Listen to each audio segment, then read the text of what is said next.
김용민 브리핑.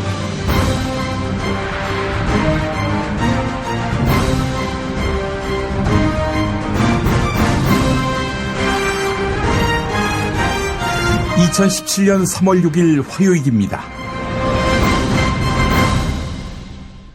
박영수 특별검사팀의 발표에 따르면 박근혜의 차명폰 발신지는 밤이나 낮이나 청와대 관저로 나타났다고 합니다. 밤이나 낮이나라니요. 낮에는 집무실에 있어야 마땅한 거 아니겠습니까?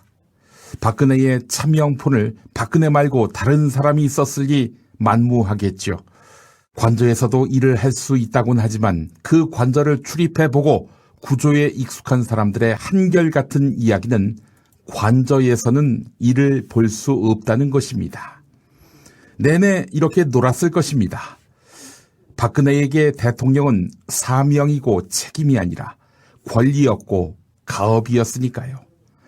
80% 가까운 국민이 석 달 동안 한치의 흔들림 없이 박근혜 탄핵 그리고 구속 수사를 요구하는 것도 이런 맥락일 것입니다. 늦었지만 반듯한 나라를 세우고자 하는 국민적 총의 말입니다. 검찰은 이미 이 사건에 관하여 많은 노하우와 결정적인 증거를 확보하고 있는 것으로 알고 있습니다. 이러한 검찰의 자료들이 특검 수사에 크게 도움이 되었습니다. 앞으로 검찰도 우리 특검이 추가로 수집한 수사 자료 등을 토대로 훌륭한 수사 성과를 낼 수 있을 것으로 기대합니다. 아울러 저희 특검도 체제를 정비하여 공소유지 과정을 통해 진실을 여러분께 증명하는 역할을 더욱 열심히 수행하겠습니다. 끝으로 수사기간 동안 국민 여러분께서 보내주신 뜨거운 지원과 격려에 진심으로 감사드립니다. 감사합니다. 박영수 특별검사의 수사 결과 발표 모두 발언 마무리 부분이었습니다. 특검의 수사를 넘겨받은 검찰, 현대차 이하 재벌들만 털고 권력 상부층의 비리는 외면하면서 우병우 라인에 때를 벗지 못하는 검찰이라면 박근혜와 함께 버림받게 될 것입니다. 늦더라도 검찰은 국민 앞에 투항하기를 바랍니다. 야, 너 홍어 판다 그랬지? 팔지. 근데 홍어가 진짜 그렇게 몸에 좋아? 아니 끝내준다니까. 우리 엄마 관절염인데? 홍어. 나 숙취는? 홍어. 마누라 다이어트는? 홍어. 큰 이모 변비? 홍어. 작은 형 소화불량은? 홍어. 여동생 피부? 홍어. 큰 누나 주름? 홍어. 명절 때 선물은? 홍어라니까. 근데 비싸지? 열나 싸고 열나 맛있는 홍어가 있다니까. 어디? 알싸한 홍어. 네이버 검색창에 알싸한 홍어를 검색하시고 1599-6456.com 혹은 1599-6456 전화 주문도 가능합니다. 하나 더, 알싸한 홍어는 진공포장 택배 배송 판매하며 직접 개발한 특제 소스를 서비스로 드립니다. 홍어의 명가 알싸한 홍어, 문욱창 대표 만나보겠습니다. 문 대표님, 예. 요즘 매출이 어때요? 그래도 경기가 많이 안 좋긴 한데요. 예. 그래도 김용민 브리핑 이거 덕분이지. 예, 정말로 그래도 많이들 알아주시고. 네. 뭐 이렇게 홍보도 해주시고 그래서. 예. 정말 덕을 잘 보고 있습니다. 예. 그 답을 기대했고요. 예. 저기, 알싸한 홍어 말이죠. 네. 언제 가장 매출이 잘 됩니까? 1년을 쫙 돌아보면. 1년이면 가장 잘 될 때는 사실 한여름 시즌 빼고는 예. 매출이 비교적 꾸준히 올라가는데요. 예. 특히 이제 명절에 예. 추석이나 설 명절에 그때 이제 뭐 한 열흘 전부터 해서 예. 많이 올라가거든요. 예. 가족들끼리 모여서 이렇게 가끔 이렇게 뭐 상에 올리진 않아도 네. 모이셨을 때 홍어가 빠지면 안 된다고 예. 좀 모여서들 많이 드시나 보더라고요. 예. 홍어가. 여름엔 냄새가 강해서 잘 안 드시는 모양이네요. 예, 근데 사실 한여름에 먹어도 아무 탈이 없거든요. 이 홍어는요. 예, 그렇죠. 예, 그게 가장 큰 장점이기도 해요. 사실 회는 여름에 좀 먹기가 쉽지 않은데. 그렇죠. 예, 홍어에는 뭐 한여름에도 아예 뭐 햇빛 밑에 막 놓지 않는 이상은 그냥 이렇게 그늘에만 놔둬도 예. 실온에 놔둬도 아무 문제가 없습니다. 예. 맛있게 잘 먹을 수 있습니다. 예. 예. 우리 그 알싸농어는 어떻게 숙성시킵니까? 그 많은 제품을 만들려면 이거 뭐 무슨 항아리 몇 개에다 넣고 할 수는 없을 것 같고요. 그렇죠. 이제 저희가 그 매장 그 옆편에 보면 그 숙성실이 있어요, 따로. 예. 그래서 그 저온 창고가 있습니다. 저온 저장고 숙성실이요. 예. 거기다가 이제 그 1번 통부터 한 8번 통까지 해서 이렇게 쭉 나열이 돼 있어요. 예. 그래서 거기서 날짜별로, 일별로 해서 이제 숙성이 들어갑니다. 보통 한 통에 한 400마리 정도 들어가는 양이요. 오, 그렇군요. 예, 그렇게 해서 이렇게 쭉, 예, 그래서 그 숙성되는 시간이 보통 보름 이상 걸려야 되니까요. 이게 저온으로 숙성을 시키기 때문에 이게 급하게 삭히면 이게 확 하는 맛은 살짝은 있는데, 예. 약간 신선한 맛이 떨어지거든요. 예. 육질도 좀 급하게 삭힌 건 좀 푸석한 감이 있고요. 예. 그 이제 천천히 오래 삭힌 거는 정말 싱싱한 회를 먹는 듯한 그런 느낌인데, 이제 씹을수록 그 이 암모니아 향이 이제 은은하게 계속 올라오거든요. 예, 그런 게 좀 있습니다. 예. 아예 암모니아 향이 없는 홍어회는 뭐 의미 없죠, 사실은. 그렇죠. 거기 좀 중독성이 있다 보니까, 예. 뭐 비 오는 날이나 이렇게 돌이켜서 보면은 가끔 이렇게 문득 아마 드시고 싶은 생각이 드실 때가 있을 거예요. 그렇죠. 예. 왜 이렇게 막걸리하고 궁합이 잘 맞을까요? 옛날에 이제 농주라 그래갖고 막걸리가 이제 그 농사 짓다가 드시고 이렇게 막 그러잖아요. 예. 그 탁주. 근데 그래서 왜 그 홍탁이라 그러지 않습니까? 홍어와 탁주 그래가지고. 예. 예를 들어서 막걸리를 한 모금 하시고 그다음에 홍어를 한 점 이렇게 물고서 이렇게 입에 막걸리 다 삼키지 않은 상태에서 같이 이렇게 은은히 씹으면 이렇게 굉장히 술이 더 달아져요. 오, 또 팁을 하나 알려주시네. 예. 예, 굉장히 단맛이 느껴집니다. 그리고 이제 막걸리뿐만 아니라 소주를 드셔도 예. 그 유난히 술이 달아져요. 그 홍어와 함께 먹으면요. 또 소주에 독을 많이 없앨 것 같아요. 중화시켜주는 게 있죠. 그 홍어가 이게 강알칼리성이거든요. 예. 홍어 삼합에 보면 돼지고기 같이 들어가지 않습니까? 예. 그 돼지고기가 이제 산성인데 예. 홍어는 이게 강알칼리성이다 보니까 이제 이게 중성으로 약간 중화를 시켜준대요. 예, 그러다 보니까 좀 몸에도 좀 좋죠. 아무래도 이렇게 돼지고기만 드시는 것보다는 홍어와 같이 드시면은 또 예. 더군다나 이제 잘 발효시킨 그 묵은지하고 같이 이렇게 싸서 드시면은 예. 뭐 정말 최고의 식품인 것 같습니다. 예. 홍어 삼합은요. 기왕이면 삼겹살도 파시고 묵은지도 파시죠. 그렇게까지는 아직은 저희가 안 되고요. 일단 홍어에만 좀 집중을 하는 걸로 해서 예. 후에 한번 노력해서 좀 더 이렇게 체계적으로 회사를 더 이렇게 크게 키워서 한번 도전 한번 해보겠습니다. 예, 여러분. 완성품. 예. 우리 문욱창 대표님의 알싸한 홍어 많이 번창하게 해주셔서 더 좋은 일 하실 수 있도록 더 크게 감사합니다. 사업 번창시킬 수 있도록 도와주시기 바라겠습니다. 주문 전화번호 하나 알려주시겠습니까?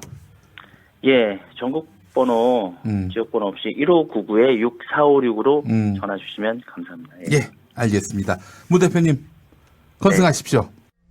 충남 금산의 넓은 인삼밭, 정성농장을 일군 농부아버지 이정열 씨. 자연은 노력한 만큼 내어준다. 그 자연의 마음을 알기에 정성농장을 더불어 일구는 아들 이성규 씨도 아버지에게 배운 것처럼 정직하고 또 성실하게. 정성농장 홍삼은 인삼 재배부터 가공 판매까지 모두 책임지고 있습니다. 그래서 대한민국 1등 품질을 자부합니다. 검색창에 정성농장 홍삼을 검색해주세요. 정성농장 홍삼.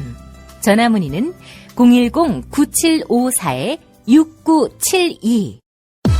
이놈의 뱃살 맞는 옷이 없네. 애들 보랴 일하랴 살 뺄 시간이 없어. 다시 날씬해지고 싶어. 다이어트 전문 쇼핑몰 비타샵에서 국내산 동결건조 생식과 통곡물의 3가지 단백질 그리고 비타민 미네랄을 더해 만든 다이어트 전용 그린 스무디를 추천합니다. 이걸 어떻게 하는 거죠? 하루 한 두 끼 맛있고 든든한 비타샵 스무디로 바꿔 드시면 됩니다. 1522-6648 1522-6648 혹은 비타샵을 검색해주세요. 팟캐스트 청취자분들께는 그린 스무디 한 포를 보내드립니다. 여성 여러분, 골반이 삐딱하면 허리가 아파요.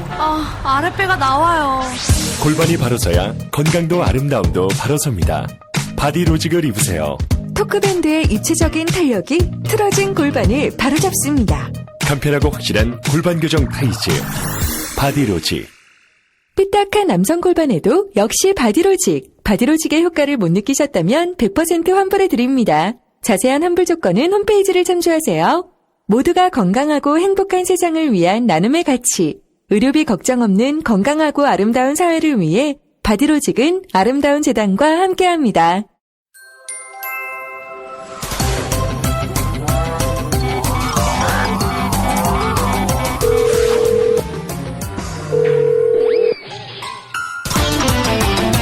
안녕하십니까, 손혜원 의원입니다. 네, 김성회 보좌관 바꿔주십시오. 김성회 보좌관부터 만나겠습니다. 김 보좌관님 나와 계시죠? 네, 안녕하세요. 예. 3.1절 또 지난 주말 태극기를 든 친박단체들은 500만, 700만 이렇게 모였다고 하는데 어떻게 국민 여론은 미동도 없죠? 너무들 많이 모이셔서 네. 다음 주에는 제가 보기엔 2천만 돌파하지 않을까 싶은데요. 예. 근데 다음 주가 있을까요? 그럼요. 이번 주에 탄핵 결정이 나오고 나면 제가 보기엔 주책 측 추산으로 한 3천만 정도 나오지 않을까. 예, 매우 긴장하고 있습니다. 국민 여론이 정말 딱 양분되는 거죠. 3천만 정도 나오면. 근데 그 3천만이 한 자리에 모일 수 있는 곳이 있나요? 대한민국에? 마음까지 모이는 거죠. 눈에 보이는 숫자만 세시면 안 됩니다. 예. 아니, 우크라이나처럼 이렇게 평원이 많은 곳에 3천만이 모인다면 모일 수 있을지는 모르겠습니다만은. 그 카톡방에 들어있는 사람들 숫자도 다 세셔야 되고요. 예. 마음을 더하고 있는 사람들 다 세셔야 되고. 예. 단 한 번이라도 민주당이 종북이라고 의심해 보신 분들은 다 숫자에 포함시켜야죠. 그런가요? 알겠습니다. 예. 우리 김성회 보좌관님은 이번 주 안에 그 탄핵 인용이 확실하게 결정될 것이라고 믿고 있으신 것 같습니다. 네, 믿음의 영역이겠네요. 예, 저는 그렇게 믿고 있고요. 예. 이렇게 저렇게 우여곡절이 많았지만, 특검도 만들어질 대로 저희가 다시 돌아가 보면, 박영수 검사가 이러니 저러니 해서 말도 많았고, 예. 이 특검이 제대로 하겠냐, 야당이 추천했지만 박근혜가 고른 사람인데 정말 할 수 있겠냐부터 시작해서 쭉 많은 의견들이 있었잖아요. 물론 이제 그런 국민의 압박과 그 여론이 이 결과를 빚어온 것이지만 결국 다시 돌이켜보면 국민들이 원하는 방향대로 진행이 된 거라고 보고요. 이번에도 마찬가지로 역사상 처음으로 60대 이상 여론이 민주당과 친박근혜와 반박근혜가 반반으로 갈리는 국론 분열의 현장을 제가 보고는 있지만 60대 이하에서는 9대1로 압도적으로 지금 탄핵의 찬성 여론이 높거든요. 그렇죠. 그 다음에 정부를 어떻게 구성할 것인가에 대한 문제는 논외로 하고 지금 이 박근혜 대통령 하에 이 정부, 박근혜 정부를 그냥 둬야 되는가라는 질문에 대해서 심지어 태극기를 들고 나가시는 분들조차도 이 정부는 일단 정리를 해야 된다는 점에는 모두 다 동의하고 계시다고 저는 생각합니다. 그리고 오늘 특검 수사 결과 나왔는데 보면 완전히 용역업체 아닙니까? 용역업체? 예. 옛날에 보톡스 이런 거만 해도 경기들을 하더니 보톡스 몇 방 맞은 거는 지금 아무것도 아닌 게 됐고요. 범죄 축에도 끼지 못해요. 예, 그러니까요. 이 세월호 7시간을 못 밝혔다고는 하는데 저는 이 초기부터 줄기차게 주장해 왔습니다만 세월호 참사 있기 전날 저녁 이게 지금 안 나왔어요. 보면 그 당일에는 시술을 해야 되는 사람들의 행적이 밝혀졌다 이렇게 나와 있는데 전 15일 저녁 시술을 좀 밀고 싶습니다. 15일 저녁에 시술 받으면서 이제 예를 들어서 전신 혹은 부분 마취제를 썼다고 하면 이미 잠을 좀 잔 상태에서 밤에 잠이 안 오니까 늦게 일어났고 해서 다음날 아침에 우리 머리 만지고 메이크업 해주신 정자매를 아침에서야 청와대에서 연락해서 오지 말라고 하죠. 원래 매일 아침마다 와서 머리를 하고 가는 사람들이었거든요. 일정이 있거나 없거나 항상 머리를 만져주던 사람들인데 이날 안 만졌다는 건 그 시간에 안 일어났다라고 봐야 되지 않나 이런 생각이고 전 일부 언론에서는 역사에 묻혔다 이런 과격한 표현들을 써던데요. 이건 밝혀야죠. 지금 청와대가 압수수색을 거부하고 있어서 그렇지만 전 남아있는 자료와 증거를 가지고 예. 탄핵 이후에라도 사실관계를 밝혀야 한다고 생각합니다. 이거는 그 어떤 정권에 대한 보복이 아니고요. 예, 예. 국가에 이런 대형 참사가 있을 때 어떻게 시스템이 돌아가는지에 대한 철저한 검증이 필요하다는 점 모두가 동의하실 것이라 생각하고 이번 기회에 대통령의 행적을 이잡듯 뒤져서 마무리를 짓는 것이 이 다음부터 대통령을 하려고 하는 사람들에게 아주 큰 경고가 될 겁니다. 이게 함부로 굴면 큰일 난다는 경고가 다 전해지는 것이고요. 앞으로 이 국가 비상사태나 이런 것을 맞이하는 데 있어서 최고 책임자들의 자세, 행동 얼마나 분단위로 잘 기록이 되겠습니까? 전 그런 면에 있어서도 예. 이 7시간은 끝까지 밝혀내야 된다라고 생각을 합니다. 박근혜 황교안의 그늘만 사라지면 말하자면 민주당이 집권을 하면 박근혜의 세월호 참사 당일 그 전날 행적 다 밝혀낼 수 있겠죠? 저는 아직 충분히 여지가 있다고 생각하고요. 청와대 안에만 해도 근무한 사람이 엄청 많이 있습니다. 그리고 그 가장 가까운 관저에서 지근거리에서 보필하던 사람뿐만 아니라 예. 일하시는 그 노동자분들도 계시고 뭐 밥하고 청소하고 계신 분들 다 계셨을 거거든요. 예, 예. 저희가 조금만 더 파헤쳐 보면 나올 수 있는 문제라 생각하기 때문에 예.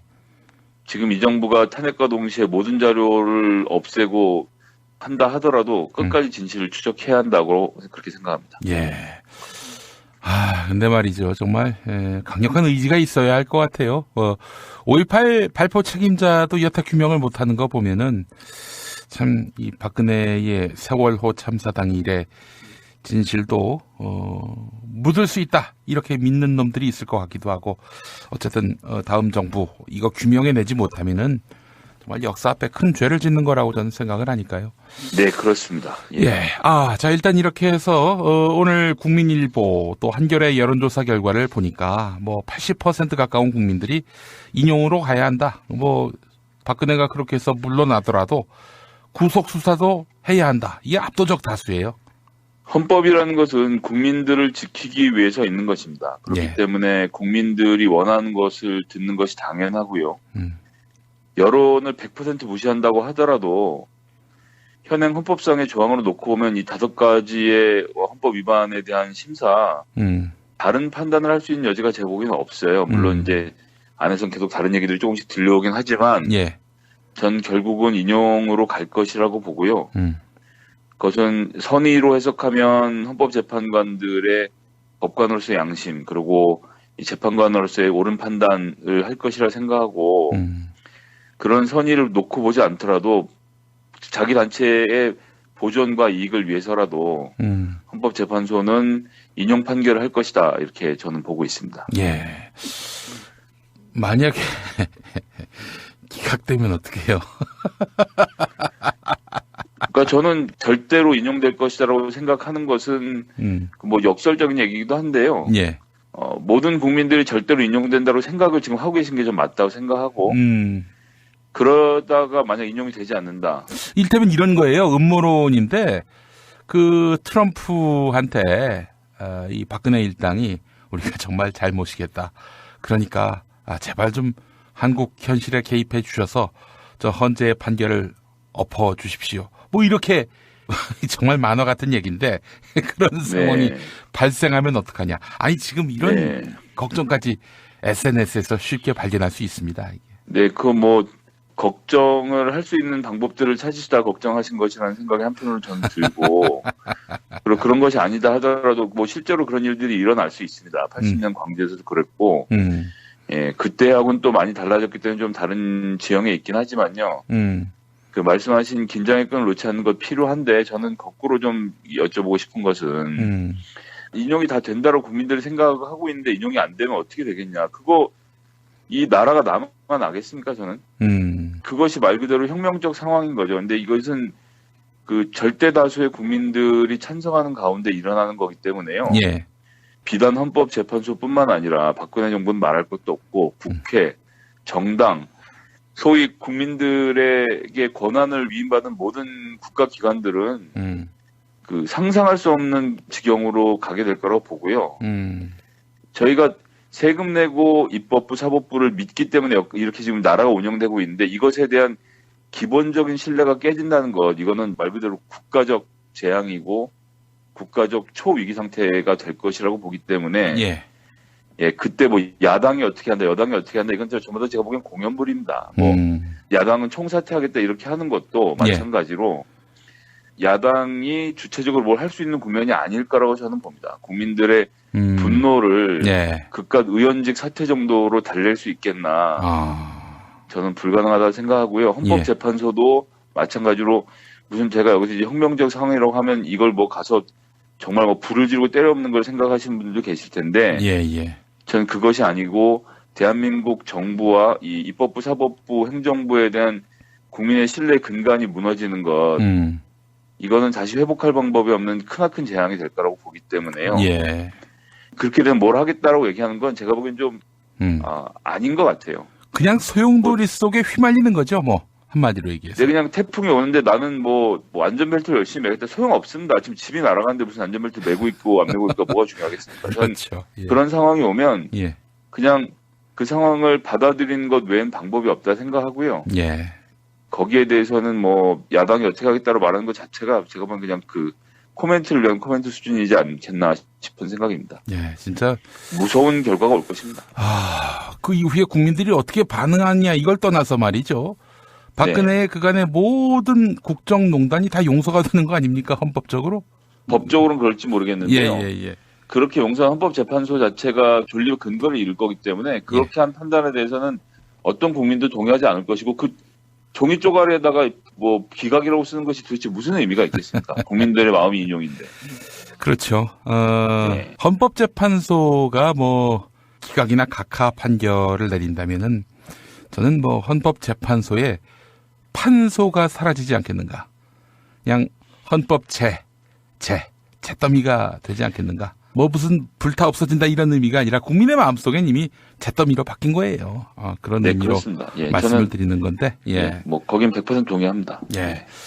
그런 일은 아마 없을 것이라고 저도 믿고 있습니다.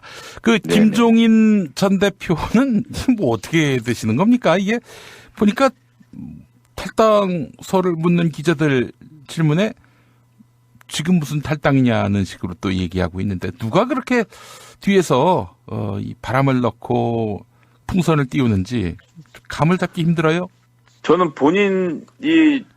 본인과 가까우신 분들하고 같이 하는 거라 생각하고요. 그래요?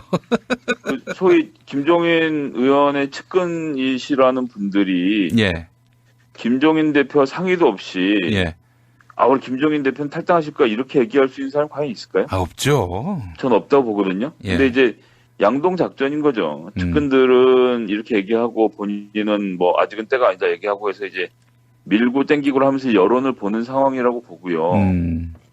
근데 제가 뭐 몇 차례 말씀드렸습니다만 김종인 의원이 탈당해서 의미가 있으려면 본인이 탈당을 한 다음에 제 세력을 규합해서 자기가 미는 사람이 대통령이 되거나 그래서 본인에게 그 전권을 위임받은 총리가 되거나 아니면 대통령 선거의 즈음에서 전면적 개헌으로 이원집정부제든 내각제든이 돼서 본인이 총리를 하거나 아니면 본인이 직접 대통령 선거에 나와서 대통령이 되거나 이런 경우밖에 없단 말이에요. 다시 한번 말씀드리지만 김종인 의원의 목표는 경제민주화를 하는 겁니다.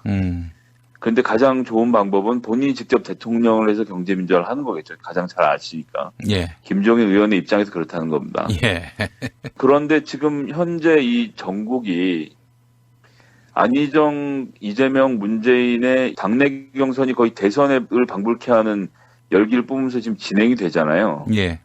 상대적으로 다른 당의 분들은 그 언론의 주목을 못 받고 계시고 그런 상태이기 때문에 지금 김종인 의원이 나가서 손잡고 정말 누군가를 세워서 이 사람이 지금에 있는 기존의 민주당 후보들하고 겨뤄서 이길 수 있는 상황이 오겠느냐 저는 매우 부정적으로 보고요. 그런 판단은 이제 저 같은 사람도 하니 김종인 의원도 당연히 하고 있을 거라고 봅니다. 그래서 이제 당내 잔류할 가능성이 저는 여전히 높다고 보는데요. 그 이제 오늘 페이스북에 또 글을 한 줄 쓰셨어요. 그래서 이제 그 나라가 스스로 기운 뒤에야 외적이와 무너뜨린다는 말을 이제 역사 교훈을 보자고 하면서 이게 재밌는 말인데 이제 그 다음 줄에 뭐라 그러시냐면 안팎의 위기가 눈앞에 닥쳤을 때 정치가 대의 명분만을 따져 국민을 분열시켜서는 안 됩니다. 이렇게 하는데 이건 뭐냐면 대의 명분을 좇고 있는 저희들이 잘못하고 있다라는 말씀하시는 거예요. 예. 그러니까 그 박근혜 대통령 탄핵과 적폐청산의 그 대의 명분만을 쫓아서 국민을 분열시키고 있는 주체를 촛불 민심으로 규정하신 건데요. 예. 이거는 저는 국민을 분열시킨 건 국가 기관을 사용해서 범죄를 저지른 박근혜 대통령과 그 일당입니다. 그렇죠. 예. 예, 저희가 무슨 정치적 보복을 하자는 것이 아니고 정해진 권한에 따라서 국가의 사법기구들과 이 지금 검찰들이 수사를 하고 그것에 따라서 재판관들이 유죄 판결을 내리려고 하는 거거든요. 이것을 국론 분열로 보시면 안 되는데 그 지금 옳고 그름을 따지기 전에 국난이 코앞에 다가와 있다라는 이런 얘기들 옳고 그름 따지지 말고 봉합하자는 건데요. 그 박근혜 대통령하고 제가 어떻게 봉합을 합니까? 연정도 안희정 후보께서 말씀하시지만 연정이라는 것은요. 개혁 과제에 동의하는 사람들끼리 하는 겁니다. 지금 박근혜 대통령과 우리가 하나라도 동의할 수 있는 개혁 과제가 있을까요? 저는 그렇기 때문에 정쟁과 분열이 나라를 망치도록 두지 말아야 한다는 이런 말씀들. 예, 평소 같으면 제가 귀담아 듣겠지만 지금은 그냥 정치 혐오를 부추기자는 것. 이 혼란의 전국을 일으키고 만들고 지금 태극기 들고 나와서 이 난리를 치고 있는 게 누군데 이게 왜 갑자기 대의 명분을 좇는 사람들의 책임으로 돌아갑니까? 저는 좀 안타깝고요. 이분이 갖고 계시는 경제민주화에 대한 어떤 열망과 의지 그리고 그런 그 정신들은 저희가 당연히 따라 배워야 된다 생각하는데 이런 식으로 당내 기본 민주주의를 자꾸 흔드시는 것은 좀 제고해 주셔야 하지 않겠나라는 생각을 해봅니다. 예. 그 양반 똥딴지 같은 얘기를 하고 있습니까? 지금 국면이 어떤 국면인데. 약간 참. 지금은 민심을 따라가야 되는 순간이라 생각하고요. 예. 민심이 어딘지를 잘 보는 정치인이 이 국면을 헤쳐나갈 거라 그렇게 생각합니다. 난 그런 거 못 본다고 봐요. 또 그 타이밍에 또 밀고 들어오시네요. 예. 대단하십니다. 예. 네, 김성회 보좌관님 오늘 말씀 잘 들었습니다. 네, 감사합니다. 오인용의 만담가문 극장판 대개봉! 비급을 갖는 자, 무림을 평정할지 미친놈, 웃는 놈, 이상한 놈의 비급 쟁탈자. 그말 땡겨! 시저대지 말고 당장 여기서 꺼져! 오인용의 극장판, 삐들이 코믹 액션. 웃지마, 만담 강호, 3월 22일 대개봉. 씨발, 청소년 관람 불가야. 정권 교체를 함께 염원하는 판촉물 쇼핑몰 네피알 기념품, 답례품, 기왕이면 네피알로 인터넷 검색창에 입력하시거나 032-519-4800으로 전화하세요. 카카오톡 아이디는 네피알. 현대인의 몸에 있는 독, 어떻게 치유할까요? 아로니아라는 열매에 강력한 효과가 있습니다. 검색창에서 장봉근 아로니아를 찾으시고 1522-1194로 하시면 됩니다. 여성의 노화 예방은 물론 음주 속셈에 시달리는 남편에게 성장기 어린이 발육과 뇌 발달도. 정도 원마? 네이버 검색창에 정도 원마, 전화 080-777-6776.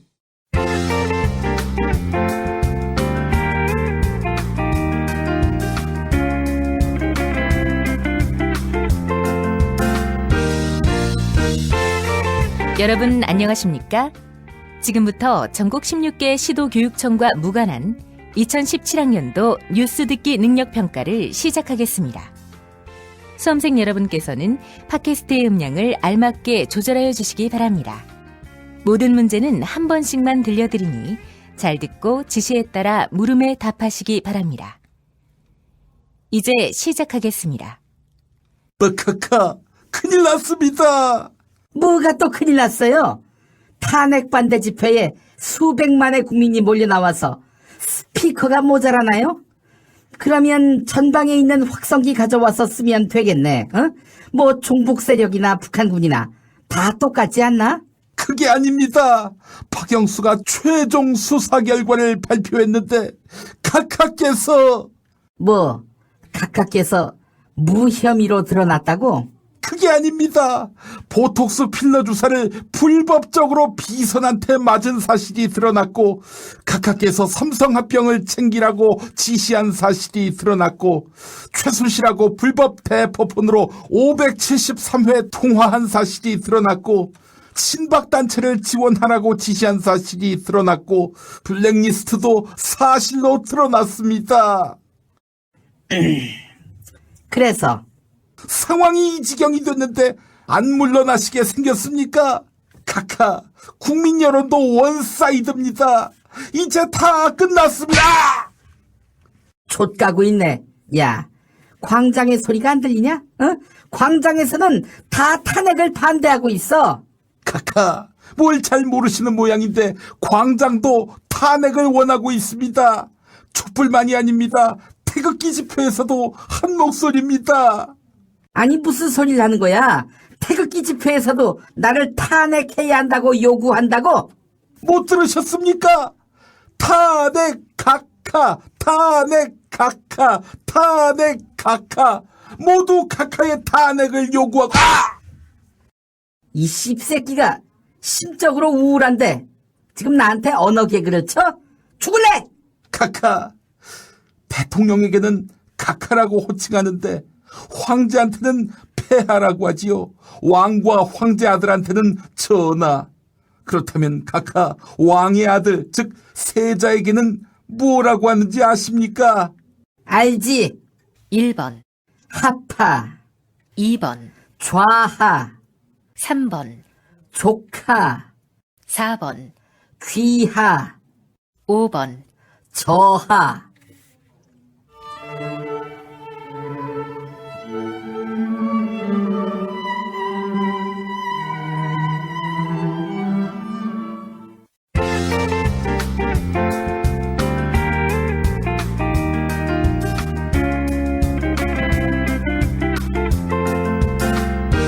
수고하셨습니다. 이상으로 전국 16개 시도교육청과 무관한 2017학년도 뉴스 듣기 능력평가를 모두 마치겠습니다. 수험생 여러분은 이메일 주소와 정답, 사연을 적어 팟빵 게시판에 올려주시기 바랍니다. 당첨자는 2부 마지막 순서에서 발표하겠습니다. 뉴스 듣기 능력평가를 마칩니다.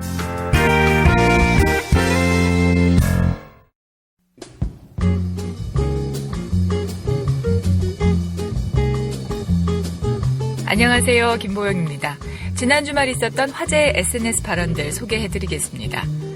국가정보원이 헌법재판소를 사찰했다는 의혹이 제기됐습니다. 헌법재판관들의 동향을 수집해 상부에 보고했다는 것인데요. 이에 대해 더불어민주당 추미애 대표는 다음과 같이 밝혔습니다. 국정원은 그 어떤 정치 공작과 정치 개입도 즉각 중단해야 할 것입니다. 민주당은 국회 정보의 수집과 당 차원의 진상규명을 강력히 추진하겠습니다. 국정원 개혁은 재벌 개혁, 검찰 개혁과 함께 적폐청산의 분명한 대상이 될 것입니다. 어쩌라고 발언으로 유명한 같은 당 김용익 전 의원의 멘션도 살펴볼까요? 국정원이 헌법재판소 사찰 의혹을 강력 부인했군요. 그런데 안 했으면 이상한 것이다 싶지 않아요? 그럴 리가 있나? 인터넷 언론사 민중의 소리 SNS 계정에서는 과거 3공화국 중앙정보부의 원훈을 비꼬아서 멘션을 남겼네요. 음지에서 일하고 음지를 지향한다. 이 정권의 처음과 끝은 결국 국정원인가요? 대통령 박근혜 측 대리인단이 중앙재난안전대책본부 차량이 돌진하는 범죄가 있었다며 헌법재판소에 동영상을 제출했습니다. 이 때문에 박근혜가 세월호 참사 당일 중대본에 늦게 도착했다는 것인데요. 세월호 참사의 진상규명을 위해 힘썼던 더불어민주당 박주민 의원은 기가 막히다는 반응입니다. 해당 동영상은 식사하러 간 취재기자의 차량을 견인하는 장면입니다. 절대 사고가 아닙니다. 도대체 이들의 거짓과 선동은 어디까지인지 의문입니다. 심지어 변호사들조차도 헌재를 상대로 거짓으로 일관하니 통탄스럽습니다. 같은 당 표창원 의원의 의견도 소개해드립니다. 끝까지 거짓말, 과연 국가나 국민, 떳떳함이나 정의, 자존심, 수치심 이런 개념들에 대해 한 가닥의 인식이나 느낌도 없는 사람인가요? 문자당 정호희 대표는 극우 인터넷 커뮤니티 일베와 박근혜 측을 비교했네요. 일베는 말이라도 팩트를 내세우는데 대통령과 변호사라는 것들이 아무거나 막 들이밀고 우기고 있다. 지금까지 SNS 뉴스였습니다.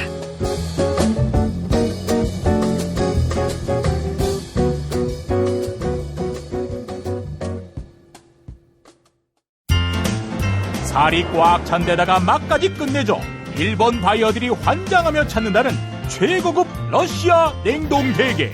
네이버 카페 대게 직거래 장터에 들어오셔서 선택하세요. 1644-9047. 참치의 맛은 좋은 참치가 좌우합니다. 구이동 대양 참치가 그렇습니다. 무한 리필에 더한 무한 감동. 직접 경험해보세요. 구이동 대양 참치 02-455-8087. 하루 두 차례 대한민국과 지구촌의 오늘을 정직하게 비춰드립니다. 권력이 진실을 압도하는 세상. 김용민 브리핑은 작은 희망의 불씨가 되겠습니다.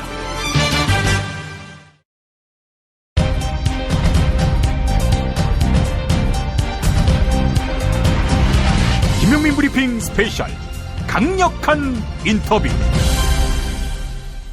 마치 사드 사태가 발생한 것을 예견이라도 한 것인 양. 예. 이름부터 멋있습니다. 한중경제연구소 소장인 송명훈 대표 모셨습니다. 어서 오십시오. 네, 안녕하십니까. 예. 어디서 많이 들어본 목소리입니다. 뭐 틀면 나오는 목소리죠. 요즘은. 네. 실속 없는 데서. 네, 실속 없이 그냥 자율봉사로 예. 네, 재능 기부를 팟캐스트 전반에 뿌리고 다니고 있는 새가 날아든다의 파랑새. 예. 예. 김정남 도플갱어 찌라시 송명훈 소장입니다. 왜 이렇게 길어 앞에가? 찌라시님. 예. 자, 언더그라운드계의 조용 PD입니다. 지금 매니저까지 뒀어요. 예. 대단하십니다. 자, 오늘 우리 송명훈 소장 모시고 전공 분야. 네. 원래는 한중 관계에 있어서 전문성을 갖고 계신데 어떻게 된 게 중국 얘기는 거의 안 하시고 한국 얘기만 그동안 쭉 해오셨어요. 예, 중국 얘기 관련한 컨텐츠들은 새날을 통해서 한 100편 정도 했었고요. 예. 사드로 관계가 급냉되고 난 다음에는 얘기할 만한 거리가 많이 줄어버린 거죠. 그런 부분도 있고 이제 제가 방송만 하는 게 아니라 거의 관련된 사업들을 좀 하고 있는 게 있는데 그러시구나. 급격한 위기를 맞았죠. 지금 사드 사태 때문에. 그러니까 지금 뭐 한중 교역이 어려우면은 한중 교역이 왜 어려워졌나 이걸로 또 풀어서 신수종 사업으로 이어가셔야지. 네, 그래서 조만간 그 새로운 방송의 런칭을 준비를 하고 있습니다. 예. 뭐 여러분 우리 찌라시님을 모르시는 분들은 거의 없을 거라고 생각 들고요. 이 찌라시님을 모른다. 어디서 이런 분이 다 있지? 하는 분들은 이제 주로 자유한국당원이거나 뭐 엄마부대 봉사단이거나 뭐 이런 분들 아니겠어요? 글쎄요, 뭐 그런 분들도 그 많이 듣기는 하는데 이제 목소리로 가려져 있어서 저 김정남 닮은 녀석이 절대 찌라시는 아닐 것이다. 광장에 가서도 입만 닫고 있으면 잘 안 들키는 스타일입니다. 김정남 닮았네 진짜. 예. 내가 그래서 한동안 동아시아 쪽하고 동북 삼성을 여행을 못 다녔다니까요. 그럴 정도로. 예, 공작원들이 보쌈에 갈까봐. 혹여 테러할까봐. 네. 문신 새기셨나? 아니 새겼습니다. 문신은. 그걸로 구분하면 되는 거죠. 그렇죠. 지금 막 네. 테러하려고 그러면 그 위통 보여주면서 나 김정남 아니야 이 새끼들아 이러면 되겠어요. 굉장히 시사적이고 중요한 멘트를 또 여기에 꽂아 넣으시는군요. 예, 이 바닥에서 나 또 나름대로 이제 좀 그 방귀 좀 낍니다, 형님. 네, 대단하십니다. 자, 우리 송명훈 대표님하고도 다음 주부터 또 우리가 매일 정치 현안에 대해서 열심히 한번 구라를 풀어보려고 하는데 오늘 워낙 사드 현안이 급해서 미리 그냥 모셨습니다. 아니, 사드 이거 지금 일과적입니까? 이거부터 한번 여쭤보겠습니다. 일과적으로 지금 중국이 야마도라 있는 건지 아니면 야마도인 것처럼 쇼를 하고 있는 건지. 사실 중국은 이번 사드를 통해 갖고 이게 한중 관계 외교 문제를 완전히 재정립할 수 있는 기회다. 아주 제대로 걸렸다. 쉽게 말하면 요걸 언제 손을 한번 봐야 되는데 명분이 없어서 이걸 쪼물락쪼물락 하고 있었는데 야 이번 건수 제대로 걸렸구나 라는 그 케이스라고 봐야 될 것이고요. 사실 이 사드 부분에 있어서 중국의 반응은 단순하게 사드가 지금 뭐 그 배치되고 말고의 문제를 떠나서 그동안 한국이 취해왔던 편향적인 외교의 그 일종의 결과물이라고 봐야 될 것 같습니다. 사실 우리 정부가 이제 민주정부 시절만 하더라도 굉장히 근거리 외교를 잘했죠. 예. 미국과 중국을 사이에 넣고 예. 적당하게 근거리 외교를 해가면서 이걸 잘 지켜왔는데 예. 이명박근혜 정권이 들어오면서 이게 급속하게 미국으로 쏠리기 시작한 거예요. 그래서 미국의 동진 정책, 즉 일본을 내세워서 중국을 군사적으로 압박하려고 하는 정책에 예. 아주 본격적으로 우리가 협조하기 시작한 겁니다. 사실상 미국은 한 30년 동안 중국을 봉쇄하기 위해서 최선을 다했어요. 해상 봉쇄를 위해서죠, 특히. 예. 그래서 처음에는 이제 한국과 대만을 연결하는 해협을 막아서 중국의 해외 진출을 막을 수 있다라는 그 통로를 막고 있다가 1차적으로 그게 실패하게 되자 필리핀에서 그 한국에 있는 해협까지를 막아서는 방식의 2차 저지선을 설정을 했었습니다. 예. 근데 중국이 파키스탄의 라오르항이라고 페르시아만 쪽하고 연결되어 있는 항구를 조차를 해버리는 바람에 조차? 예, 100년 동안 빌렸죠, 그 항구를. 아, 예. 그걸 조차라고 합니까? 네, 예. 그래서 100년 동안 거기에 이제 일종의 중국 군항을 만들 수 있는 권한을 획득을 했기 때문에 육로로 거기까지 철로가 연결되면서 거기서 다시 배로 해서 대양 진출을 할 수 있는 기회를 열어주고 말았어요. 예. 그러다 보니까 이제는 근본적인 방식으로 중국을 압박할 수 있는 수를 꺼내기 위해서 들어 올린 것이 한미일 군사공조였던 겁니다. 예. 이 한미일 군사공조에 있어서 가장 중국의 위협적인 것은 사실은 제주도의 군항입니다. 아, 제주도 군항? 네. 지금까지 사드 논란이 전개되는 과정에서 제주 군항 이야기는 처음 듣는데? 이제 사드라고 하는 부분은 사드 자체가 군사적인 위협이 될 수 있는 시설이 아닙니다. 방어 시설이잖아요. 네. 원목적으로. 예, 예, 뭐 예. 레이더로 뭐 들여보기 때문에 불편해한다라고 하지만 이미 군사 위성들이 얼마나 최첨단화돼 있는 상황에서 사드가 가질 수 있는 그 최고의 역할이라고 하면 일본의 사드 기지하고 연결돼서 위치 측정을 하는 꼭지점선을 조금 더 중국 쪽으로 늘려낸 거 말고는 예. 별다르게 위협이 될 수 없습니다. 아, 사드 자체는 그러니까 지금 하나의 빌미는 될 수 있어도 그 자체로 갈등 요인은 아니다. 그렇죠. 왜냐하면 만일 중국이 미국이라든지 일본의 주요 도시를 타격하기 위해서 미사일을 쏜다고 하면 예. 그게 지금 있는 성주 위를 날아갈 가능성은 전혀 없죠. 각이 안 맞잖아요. 예. 왜 커브를 던지겠습니까? 직구를 놔두고. 그렇지. 그러니까 그 자체가 중국 군사력에 위협이 되진 않지만 더 무서운 군사적 위협이 제주 군항에 있다는 겁니다. 아. 제주 군항 얘기를 꺼내면 대부분 분들이 그건 노무현 정부 때 만든 거 아니야? 이렇게 얘기를 많이 하는데 그때는 이제 지금 그 이번에 천안함 사고가 일어났던 그 완도합 해역에 그 3해군 기지가 있어요. 우리나라에. 예, 예. 근데 이게 이제 너무 내륙에 가까이 있다 보니까 조금 더 먼 바다에서 문제가 생기거나 예. 우리가 이제 이호도 해역까지를 이제 전체적인 우리 경제 수역 안으로 봤을 때 그 안에서 이제 관리나 통제가 어려운 부분이 있어서 우리가 그쪽으로 옮겨야겠다라는 이제 계획안을 갖고 있었던 거죠. 예. 근데 이제 이명박 정부 때 이게 민군 곡합항이라는 이름으로 만들어지면서 예. 유람선을 대기 위해서 예. 저반 시설을 굉장히 크게 한다라고 공사 규모를 늘린 거예요. 유람선 용도가 아닌데. 그렇죠. 그래서 그 당시에 이제 국정조사에서 국회의원이 밝혀냈죠. 예. 이게 항모가 접안할 수 있는 규모를 상정해 두고 이 공사 설계가 이루어졌다라는 거를 밝혀내서 발칵 뒤집힌 적이 있지 않습니까? 예. 이제 그 부분에 대해서 뭐 국가적인 변명은 좌우로 치더라도 그런 문제가 일어났을 때만 하더라도 중국이 상당히 이 부분에 대해서 가급적 관심을 안 가지는 모습을 보였습니다. 근데 이제 이게 한미일 군사 공조가 되면서 우리나라 항구에 미국이나 일본의 군함이 들어올 수 있는 여지가 된 거예요. 그리고 실제로 7함대가 제주도에 기항을 할 수 있다. 네. 3함대까지도 훈련을 위해서 들어온다. 이런 내용들이 이제 속속 발표가 되고 있는 겁니다. 예. 이거는 옛날 쿠바 미사일 사태하고 비슷한 느낌으로 중국의 위협이 될 수 있습니다. 아. 지금 그 제주도 앞바다에서는요, 중국의 가장 중요한 산업지대인 서안이라든지 심천이라든지 상하이 같은 주요 산업지대 시설들이 전부 다 가시적인 항공모함의 폭격권 안에 드는 위치인 거예요. 예. 더군다나 제7함대의 화력은 미국 자체 한 개 함대에서 그치는 게 아니라 중국 전체 군사 화력의 50%에 육박한다 할 만큼 막강한 화력을 갖고 있는 그런 부대인 거거든요. 예. 근데 만일 그런 부대가 기항이라는 이름으로 해서 돌아다니지도 않아요. 제주 앞에 와서 한 3개월만 있다고 하면 중국 입장은 뭐가 되겠습니까? 어마어마한 위협이 될 수 있는 거죠. 예. 결국은 지금 중국은 사드 때문에 문제를 걸고 넘어선 게 아니라 한국이 일방적으로 미국, 일본과 손을 잡고 중국을 군사적 압박을 가해오는 지금의 정책을 꾸준히 고수하고 있다는 점에서 1차적으로 분노를 하고 있는 거고요.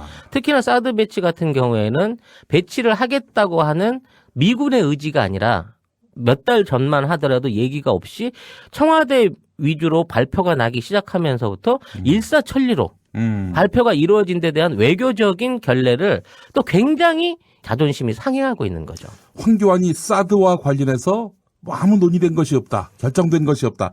이래놓고 일주일 뒤에 갑자기 발표를 한 거 아닙니까? 그거를 뭐 국내 언론 발표가 한 것도 아니고 예. 시진핑을 직접 면담한 자리에서 그런 얘기를 했단 말이에요. 중국의 국가 원수를 앞에다 세워놓고 예. 일개 총리가 거짓말을 쳐서 개망신을 줘버린 거죠. 쉽게 말하면.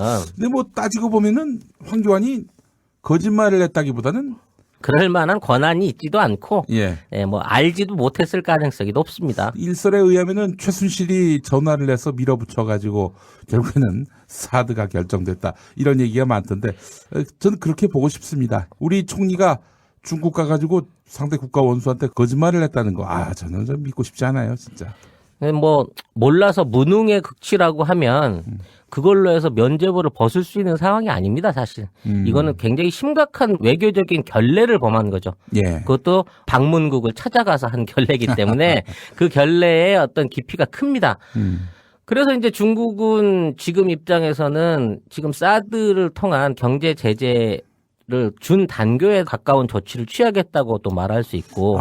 준단교. 네. 준단교라는 말을 중국 실정에서, 중국 안목에서 봤을 때 어디까지라고 보세요? 제재 수위가. 일단 양국 간의 모든 경제적인 교류 활동 자체를 끊어버리는 것이고요.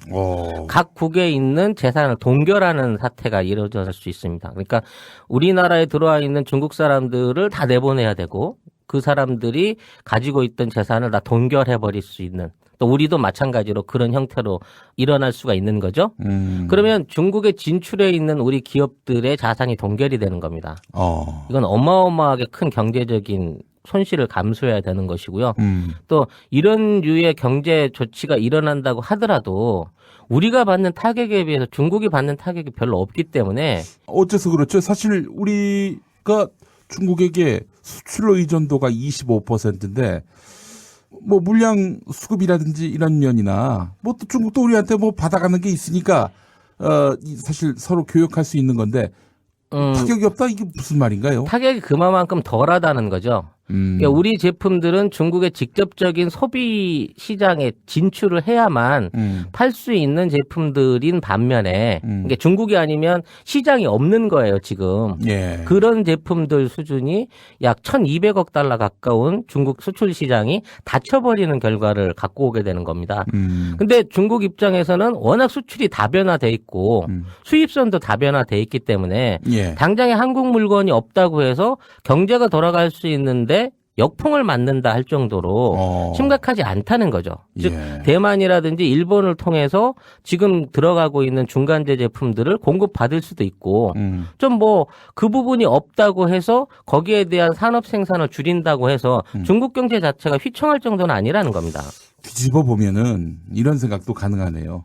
중국이 말하자면은 교역의 그 문을 활짝 열어놓고 많이 들어오면 들어올수록 결국 중국에 의지할 수밖에 없게 이 구조화한 거야. 구조를 만들어버린 거지. 그래서 그렇죠. 나중에 중국말 안 들으면은 그냥 바로 문 닫아버려서 일격을 가할 수 있도록. 그게 중국 안에 들어가 있는 우리나라 기업들이 일종의 볼모가 돼버린 셈인 거죠.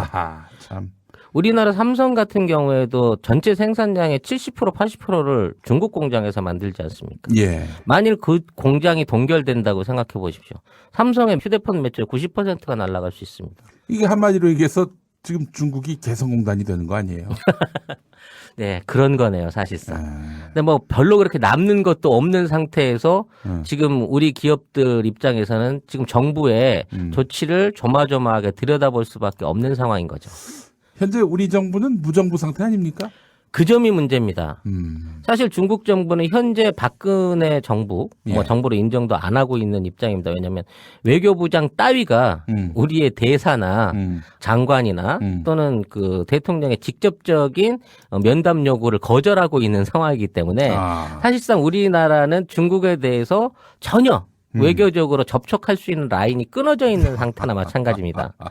이렇게 라인을 끊어놓고 있는 중국은 한국한테 무엇을 요구하면서 이 문제를 다시 되돌릴 것이냐는 것이죠. 단순하게 성주에서 사드를 배치하지 않겠다 내지는 연기하겠다는 차원에서 끝나지 않을 것으로 보입니다.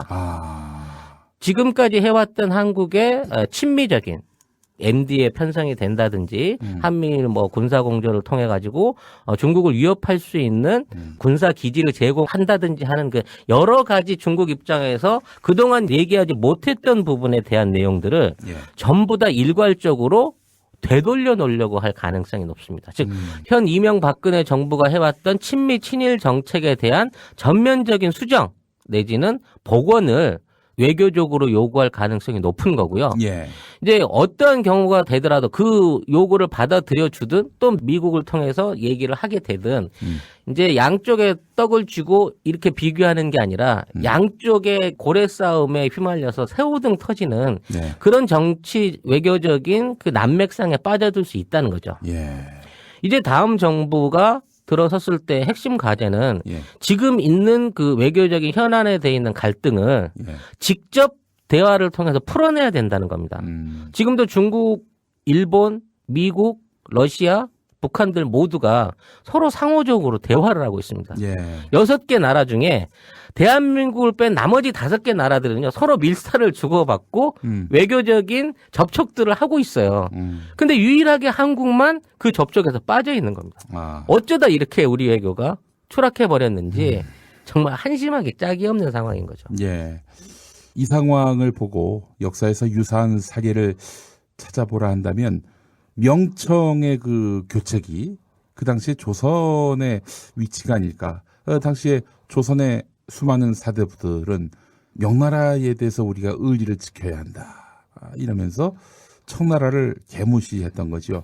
그러다가 청나라한테 아주 대박 깨지지 않았습니까? 네, 사실상 이제 형제국의 지위에서 나중에 거의 이제 그 신하와 부하지간으로 강등을 당하는 네, 그런 꼴을 당하기도 했었고요. 일제의 그 어떤 임진왜란과 더불어 가장 큰 우리나라의 그 상처를 남겼던 몇 번의 그 난들을 그런 외교의 부재를 통해 가지고 자초했던 예가 있었죠, 우리도. 이 상황은 심각하네요. 이거 그냥 뭐 대충 우리 국민한테 하듯이 현 정부가 눈가림, 눈속임 이런 걸로는 이 문제를 풀어낼 수 없다는 거 아니겠습니까? 그렇습니다. 아까도 말씀드렸다시피 지금 새로운 정부가 들어서서 우리 사드 배치 안 할게라는 것만으로 그래 그럼 우리 원상대로 할게라고 중국이 나오지 않을 거라는 겁니다. 뭐 위안부는 뭐 우리 내부적인 문제라고 해서 떠나더라도 최소한 한미일 군사 공조 내지는 지금 우리가 취해왔던 외교적인 정책 안에서 이제 중국이 어떠한 형태로든지 동등한 또는 미국과의 충분한 그 등거리를 유지할 수 있는 수준의 외교적 지위, 경제적 지위를 요구할 가능성이 높고요. 그렇게 되기까지는 굉장히 지난한 한 2년 이상의 시간과 또 외교적인 노력을 통한 해결이 앞으로 이제 계속 이어져야 될 것으로 예상이 됩니다. 그 기간 동안에 일반 국민들이라든지 뭐 중국과 관련해서 교육하고 있는 중소기업들, 뭐 여러분들 관광업계 종사하시는 분들의 고통은 계속해서 이어질 수밖에 없는 상황이라는 게 안타까운 거죠. 참. 아니 그분들이 뭔 잘못이 있다고 정권이 잘못 들어선 거 말고는 그런 분들한테 정부는 항상 사드는 보복이 없다. 중국은 우리한테 보복하지 않는다. 피해 상황 없다라고 거짓말을 하고 있지만 네. 지금 제주도나 명동이나 특히 이제 중국인 관광객에 의존해서 사업을 하시고 계시는 그 중소상업자들, 뭐 또 중국에 저와 같이 물건을 보내고 있는 많은 분들은 실제로 와닿는 피해가 어마어마한 상황입니다. 아, 그렇군요. 네. 아니, 실제로 저희가 지금 녹음하고 있는 곳이 이제 국민 TV 스튜디오 아닙니까? 네네. 요 근처에 중국인 관광객들이 많이 와요. 뭐, 그래서 평일 낮에도 버스가 뭐 7, 8대 줄 서서 요 근처가 이제 주로 중국 관광객들 식사하는 곳이거든요. 한 대밖에 안 오고요. 또 맞은편 연남동 가는 길 보면은 화장품 사는 데가 있는데 거기도 지금 뭐 텅텅 비고 있고. 아, 지금 중국의 조치는 관광객 한국에 보내지 말라. 이거죠? 그렇죠. 예. 원래 이제 중국은 관광 산업 자체, 즉 해외 관광을 송출하는 사업 자체가 중국의 경찰들이 주로 이제 사업체를 만들어서 했었습니다. 애초에. 예. 왜냐하면 얘네가 나가서 제대로 들어올 놈인지 아닌지 조사를 해야 되는 그게 있었기 때문에 애초에 해외 관광객 유치가 시작됐을 때부터 이 송출 업무를 경찰 관계나 군 관계 정보과에 관련돼 있는 이제 업체들이 주로 맡아서 했었고, 그렇기 때문에 사실상 지금도 정부의 입김이 가장 잘 닿는 업체거든요. 예. 그러니까 지금 중국이 하고 있는 모든 조치는 절대 중국 정부의 공식적인 조치가 아닙니다. 공문을 내려서 했다든지 예. 신문에서 공식적으로 이런 조치를 내렸다라든지 정부가 인정하는 조치가 아니라 그냥 구두 또는 말로 했다는 거죠. 이제 관광객들 받지 마, 보내지 마라고 얘기하는 순간 중국에서 한국으로 보내는 전체 중국인들 관광객 수의 70%가 날아가 버린 겁니다. 800만 명 중에 70%가 날아갔으면요. 500만 명 가까운 숫자가 앞으로 관광객 안에서 이제 떨어져 나간 거고요. 그 안에서 평균적으로 220만 원 정도를 소비하고 간다는 걸 계산해 놓고 보면 최소한 2조 원에서 3조 원 가까운 관광 손실이 이제 드러나게 되는 거죠. 근데 중국 정부도 이거를 장기적으로 끌고 가고 싶지는 않을 것인데 그에 반해서 우리 정부의 반응이 의외로 너무 강경하고 너무 배째 이런 방식으로 나온다는 거죠. 이 정도면 어떻게든 수그러들 줄 알았는데 그런 거 없이 하려면 해. 나 그 정도 안 와도 괜찮아. 관광객 없으면 어때? 니들이 무역 제재해? 그럼 뭐 우리 다른 데 알아보면 되지 뭐. 이런 식의 뭐 배짱을 튕기는 듯한 태도를 일관하고 있는 거예요. 도대체 사드를 통해서 우리가 얻을 수 있는 실제적인 수익이 뭐길래 국민이 먹고 살아야 되는 경제 문제가 담겨져 있는 중국하고의 외교 관계를 이렇게 망치려고 하는 건지 이게 정말 국민을 생각하는 정부인지 다시 한번 생각하게 만드는 사안인 겁니다. 예. 그리고 그 본질 자체도 사실은 전혀 다른 방식으로 호도되고 있는 게 사실인 거고요. 예. 알겠습니다. 우리 정부가 해야 할 일 짧게 말씀해 주시면서 마무리하겠습니다. 중국과의 관계를 복원하기 위해서는 좀 더 주체성이 있는 정부와 외교 정책으로 단순하게 중국과의 관계를 뛰어넘어서 북한을 반드시 포용하고 중국과 러시아, 북한 그리고 일본과 미국을 모두 참여시킨 가운데에서 정치적인 외교적인 해법으로 지금의 사태를 풀어나갈 수 있는 장기적인 플랜과 계획의 실천들이 필요합니다. 그런 거를 할 수 있는 외교 정부 또 그리고 그런 전문가들이 다음 정권을 이끌어 주어서 지금에 있는 사안들이 해프닝으로 끝날 수 있도록 조속한 조치를 취해 주시기를 기대합니다. 중국도 역시 한국 대선 결과를 주목하고 네, 있죠? 굉장히 주목하고 있습니다. 네, 알겠습니다. 전문가들이 빨리 이 사태를 수습해야 한다. 주도적으로 이 난국을 헤쳐나가야 한다. 그 전문가의 본인도 포함됩니까? 제가 정치적인 전문가 쪽에서는 어떻게 못하겠는데요. 민간 교육 부분 안에서의 그 활성화 방안에 대해서는 좀 많은 아이디어를 제공을 해드리고 싶습니다. 예. 전문가께서 또 행사 하나 하신다면서요? 네, 3월 18일 토요일 오후 2시부터 벙커원에서 중국의 권력 분석과 앞으로 우리 정치와 경제가 중국을 상대할 수 있는 방법에 관한 일종의 공개 방송을 준비를 하고 있습니다. 예. 왜냐하면 지금 우리가 지금 중국의 권력 체계라든지 실권자가 누군지를 몰라요.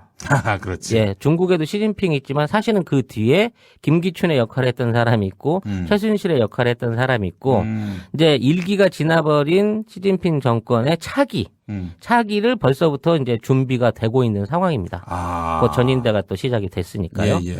그래서 이런 부분 안에서의 우리가 중국에 대해서 지금 알아야 될 즉시에 있는 문제, 그리고 지금 사드를 비롯한 모든 중국과의 외교 경제 현안을 풀어낼 고리를 일종의 제공하기 위한 특강을 지금 준비를 하고 있고요. 예. 심영환 역사 전문가와 조창환 씨 여기 그 국민TV에서 해설하고 계시는 분과 함께 이런 부분을 실제적으로 풀어낼 수 있는 그런 이제 공개 방송을 준비를 하고 있습니다. 오늘 말씀에서 다 하지 못했던 내용들 또 중국의 권력 전체 그 큰 그림을 볼 수 있는 자리가 되겠네요. 네. 3월 18일 토요일? 네, 토요일 오후 2시부터고요. 예. 이제 저희가 100명만 예약을 받습니다. 왜냐하면 제가 그 선물이라든지 기념품을 딱 100인분만 준비를 했기 때문에. 그렇군요. 네, 안타깝게도. 예. 네, 그래서 010-5188-2708로 전화하셔가지고 이제 행사 참여비 3만 원을 입금하시고 번호표를 받으시면 예약 순서대로 100분만 예약을 받아서 특강을 진행하고자 합니다. 예. 중국어를 알고 싶다. 그러면 이 자리 참석하시면 되겠네요. 네, 많은 분들 찾아주시길 바라겠습니다. 3월 18일 토요일 낮 2시 서울 충정로 벙커원에서 우리 송명훈 소장의 현장이 있는 맥락이 있는 전문성이 서려 있는 특강 여러분 많이 참여하시기 바라겠습니다. 자, 한중경제연구소 송명훈 소장 함께했습니다. 말씀 잘 들었습니다. 네, 또 뵙겠습니다. 금으로 된 방을 줄까? 은으로 된 방을 줄까? 아니면 동으로 된 방을 줄까? 그런 거 말고 중개 수수료 없는 직거래 방으로. 아니 그럼 네가 알아봐야지. 그런데 직거래 불안하지 않나요? 걱정 마세요. 두꺼비 세상이 있습니다. 진정한 소유자와 계약하는 건지 이중 계약은 아닌지 등의 문제는 물론 집주인이 나중에 보증금을 안 돌려주면 나 대신 소송까지. 여기서 끝이 아닙니다. SNS 공유만 해도 내 방에 권리 침해는 없는지 융자는 얼마나 있는지 모두 알 수 있습니다. 웹에서도 앱에서도 두꺼비 세상. 야, 딴지마켓 좀 봐봐. 이담채 김치 게시판 지금 보고 있어? 왜요? 뭐가 문제 있나요? 야, 어떻게 하나같이 맛있다, 예술이다, 감탄했다, 물건이다, 또 재주문했다 이런 글만 올라올 수 있지? 이거 공작의 냄새가 나지 않아? 아무래도 그런 것 같아. 이담채 김치 게시판에 작전 세력이 개입한 거 아닐까요? 그럴 리가요. 이담채 김치는 맛있는 김치 말고는 따로 자랑할 게 없습니다. 드셔보시고 판단하세요. 포털 사이트에서 이담채 김치. 주문 전화는 1544-4586. 1544-4586. 술자리 많은 연말연시, 가뜩이나 속상한 세상. 새싹당 콩차를 선물하세요. 가격이 착해서 김영란법에 저촉되지 않습니다. 새싹당 콩차는 남자를 위한 차. 서면보고용으로 아주 좋습니다. 서면보고용. 서면보고. 전창걸닷컴에서 구매하세요. 전화문의 070-8635-1288, 070-8635-1288. 배고픈데 춘천 닭갈비 먹으러 갈까? 춘천 닭갈비 맛을 원해? 그러면 킹 닭갈비지. 킹 닭갈비? 그럼 남녀노소 누구나 춘천 사람마저 그 맛에 반했다는 킹 닭갈비. 요리하기 번거롭지 않아? 봉지 뜯고 그냥 볶아 먹으면 돼. 야채를 더 넣으면 맛이 끝내주고. 오늘 우리 집에서 닭갈비 먹고 갈래? 아이 몰라. 하트 뿅뿅. 깨끗한 국내산 닭만 씁니다. 그래서 최고의 맛 킹 닭갈비. 국내 최초 짜장맛 파스타맛 킹 닭갈비로 출시됐습니다. 전화 주문은 032-556-3770 032-556-3770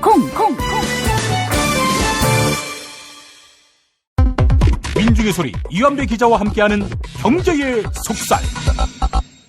이완배 기자 만나겠습니다. 이완배 기자님. 네, 안녕하십니까. 어제 정선태 교수님 만나셨더만요. 아, 네. 예. 정선태 교수님 댁에서 일요일에 초청을 해주셔서 김보엽 선배하고요. 같이 뵀습니다. 근데 너무 좋았어요. 왜냐면 제가 이런 말씀을 드리면 정 교수님께 좀 신뢰가 되진 않을까 싶은데 집이 너무 아늑한 겁니다. 근데 이게 아주 세속적인 눈으로 보면 그 집이 이제 집값이 오를 것 같이 생긴 집은 절대 아니에요. 근데 너무 아늑하고 음악을 틀어주시는데 그게 LP판이더라고요. 근데 LP판을 굉장히 많이 갖고 계세요. 교수님께서. 그래서 그 웬만한 LP바 수준의 엄청난 LP에서 이렇게 노래를 골라서 틀어주시는데 그 분위기가 너무 아늑해서 되게 행복한 시간이었습니다. 그리고 많은 팬덤을 가지고 있는 팬으로서 그 정선태 교수님이 라이브로 앞에서 이야기를 해주시니까 그게 막 너무너무 행복한 거예요. 그리고 새로운 사실도 제가 몇 가지 알았습니다. 저를 처음에 경제의 속살에 부르실 때는 오후 3시쯤에 문자 주시고 그날 6시인가 7시에 녹음을 시작했잖아요. 정선태 교수님한테도 하루 전에 연락하셨다면서요. 방송에 달라고요. 왜 그런지 아십니까? 왜 그러신 겁니까? 거절할 틈을 줘서는 안 됩니다.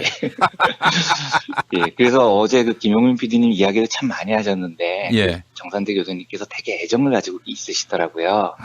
그러면서 용인이니까 김용민 PD도 왔으면 좋겠다고 하고 문자를 보내셨다는데 씹으셨다고 하시더라고요. 아니 답장을 보냈습니다. 도저히 못 간다고.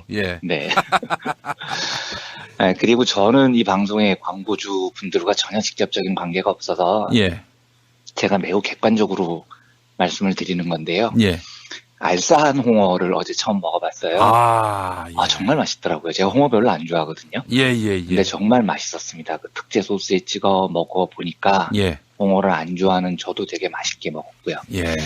그리고 또 한 가지 되게 기억에 남았었던 건 과거에 그 교수님께서 시골 빵집에서 자본론을 굽다 이 책을 한번 소개를 하시면서 방송에서 대학원생들한테는 꼭 자본론을 읽힌다. 그리고 실제로 자본론에 대해서 많은 두려움을 가지고 있는데 읽어보면 어렵지도 않다. 이런 이야기를 방송에서 한번 하신 적이 있었거든요. 저는 견해가 다릅니다. 자본론은 굉장히 어렵습니다. 그래서 저는 너무너무나 어렵게 읽었던 책인데 교수님께서 그걸 쉽게 읽으셨다는 이야기를 듣고 굉장히 제가 자괴감이 들었습니다. 어제 이런 이야기를 나눴어요. 그런데 제가 어제 뭘 느꼈냐면 경제학이라는 분야는 철학에서부터 출발을 한 분야입니다. 그리고 사람에 대한 고민에서부터 출발을 한 학문이고요. 그러니까 어떻게 하면 경제학을 잘할 수 있을까라는 질문을 제 스스로에게 던진다면 그 출발점은 역시 사람에 대한 고민 같아요. 그러니까 정선태 교수님 정도 되시는 이 인문과 철학과 사람에 대한 고민이 많으신 분들은 경제학도들이 보기에 굉장히 어려운 것들도 전혀 어렵지 않게 그걸 머릿속에서 풀어내시는 겁니다. 제가 그래서 어제 그 경제학에 대한 이야기도 쭉 하시는데 정말 많이 배웠습니다. 많이 배웠고 되게 기쁘고 제가 왜 이렇게 인문학을 잘 읽지 않고 무식하게 지냈을까에 대한 뼈저린 후회와 반성을 하는 시간이었습니다. 아유, 좋았겠습니다. 저도 꼭 참석하고 싶었는데, 우리 교수님의 또 가장 큰 문제가 항상 마시면서 전화를 하세요.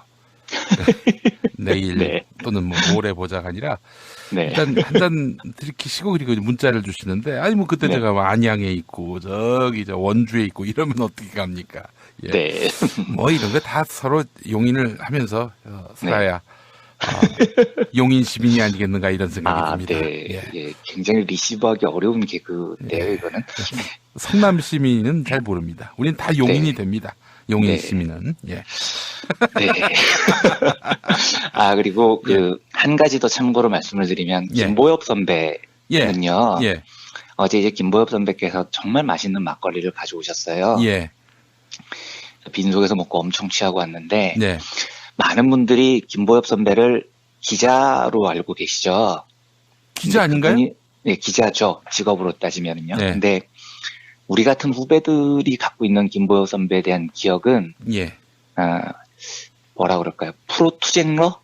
프로 화염병 투척러? 이런 기억입니다. 그 양반이요? 예, 안 그렇게 보이시죠? 예. 네, 정말 놀라운 싸움꾼이었었습니다. 그래서 후배들이 되게 기피했던 선배였어요. 아, 그렇습니까? 예, 만나면 항상 데모 나가자고 끌고 다녀가지고. 예, 놀라운 싸움꾼이었는데, 예. 지금 저렇게 기자고 에디터시고 이러니까 전혀 티가 안 나시잖아요. 예, 김보엽 선배 어제 이렇게 오랜만에 만나 뵙고 술 한잔 하면서, 네. 대학 시절에 그 용맹했던 모습이 다시 떠올라서 청취자분들께 전해드리고 싶어서 이 말씀을 드렸습니다. 아이고, 우리 또 김보엽 기자가 또 소시적에는 혁명동지였군요. 장난 아니었습니다. 네. 알겠습니다. 어제 네. 한번 우리 정 교수님 또 우리 이완배 기자님 또 김보엽 기자님 모시고 공개 방송을 한번 했으면 좋겠네요. 네. 저는 영광으로 알고 나가겠습니다. 그때 알싸한 홍어도 좀 준비하겠습니다. 예. 자, 오늘 어떤 이야기 해볼까요? 예, 사드 배치에 관한 이야기를 한번 해봐야 되겠습니다. 이걸 이제 사드 배치가 너무 많은 분석도 있고 사태도 충분히 예견됐던 거기 때문에 제가 굳이 이제 이 이야기를 요즘에는 잘 안 드리려고 했었는데요. 왜 이 이야기를 다시 드리게 됐냐면 요즘 언론 보도를 보면 황교안, 유일호, 박근혜 이 정권이 중국의 사드 배치에 대해서 너무 안이했다. 혹은 너무 무능했다. 이런 식의 보도가 나오기 때문입니다. 저는 그 의견에 동의하지 않습니다. 안이했거나 무능한 게 아니고요. 알고도 국민을 속인 거라고 생각을 합니다. 그래서 이제 그 이야기를 드리려고 합니다. 오늘 나온 뉴스만 해도 지금 사태가 굉장히 심각하죠. 심지어 중국 정부가 한국의 게임을 신규 허가를 안 하겠다고 발표를 했다고 해요. 그래서 이제 한국 게임은 당분간 중국 시장에 새로 출시되기가 어렵다는 거고요. 다른 여러 분야에서도 보복의 강도가 지금 엄청납니다. 그 증권 전문가들이 낸 리포트를 보니까 현대차도 중국의 보복 대상이 될 것이고 올해 실적이 굉장히 부진할 것이다라고 예측들을 합니다. 실제로 2012년에 중국하고 일본이 생각구열도 분쟁을 했었을 때 도요타, 혼다, 닛산, 일본 완성차 판매 3사 자동차 판매 점유율이 7월 달에 18.6%였는데 10월에 7.3%까지 떨어졌습니다. 절반 이상으로 폭락을 한 거죠. 이런 걸 감안해 보면 현대차도 굉장히 고전할 것 같고요. 롯데는 물론이고요.